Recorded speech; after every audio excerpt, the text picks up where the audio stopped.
Student, इस question को अगर हम देखते हैं तो इस क्वेश्चन में दिया हुआ है कि एक सर्कुलर लूप है जिसका एरिया अपने को दे रखा है कितना 1 मीटर स्क्वायर एरिया दे रखा है। साथ ही साथ एक मैग्नेटिक फील्ड में रखा हो गया है जिसका मैग्नेटिक फील्ड का जो वैल्यू है वो कितना है साइन 100t है। ऑब्वियस सी बात, आप इसको देख करके कह सकते हो कि ओमेगा जो है वो इसका कितना है 100 है। साथ ही साथ इस लूप का रेसिस्टेंस अपने को दे रखा है कितना है, तो लूप का रेसिस्टेंस 100 ओम है। और हमसे बोला गया थर्मल एनर्जी कितना डिसिपेट होगा इसमें पता करिए एक टाइम पीरियड में, यानी आपको एनर्जी पता करना है जबकि टाइम कितना लेना है, एक टाइम पीरियड का लेना है। तो देखिए एनर्जी पता करने के लिए हमें वोल्टेज चाहिए, रेसिस्टेंस पता है, तो वोल्टेज अगर कितना डेवलप हुआ होगा वो पता चल जाए तो काम हो जाएगा। तो उसके लिए हम क्या करेंगे, ईएमएफ निकालेंगे। तो ईएमएफ इज इक्वल टू होता है कितना, minus of d phi by d T.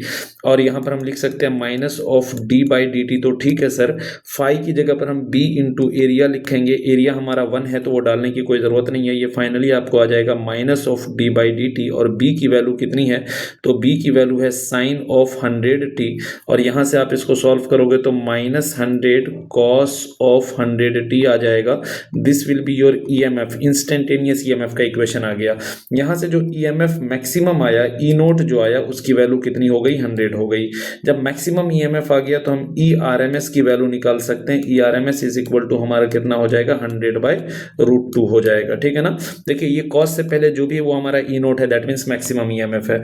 अब ई आर एम एस आ गया तो अगर हमें एनर्जी पता करना है, एनर्जी पता करना है तो ये होता है हमारा कितना, ई आर एम एस, यानी वी ई मतलब ईएमएफ है बेसिकली, ईएमएफ है। ईएमएफ को हम वोल्टेज भी कह सकते हैं। तो ई आर एम एस का स्क्वायर अपॉन आर इंटू हम टी रख देंगे। तो ई आर एम एस हमारा हो गया 100/√2, और 100/√2 का मतलब हो गया 100 into 100/√2 into √2, that will be 2। और आर की वैल्यू हमें 100 दे रखा है तो आर की वैल्यू 100 डाल देंगे। ये बात मेरे ख्याल से आपको समझ में आ रहा होगा। इंटू टाइम पीरियड की जगह हम 2π/ओमेगा डालेंगे और ओमेगा की जगह हम 100 पुट कर देंगे। ठीक है, ये 100 से ये 100 कैंसिल, इस 100 से इस 100 कैंसिल, 2 से 2 कैंसिल।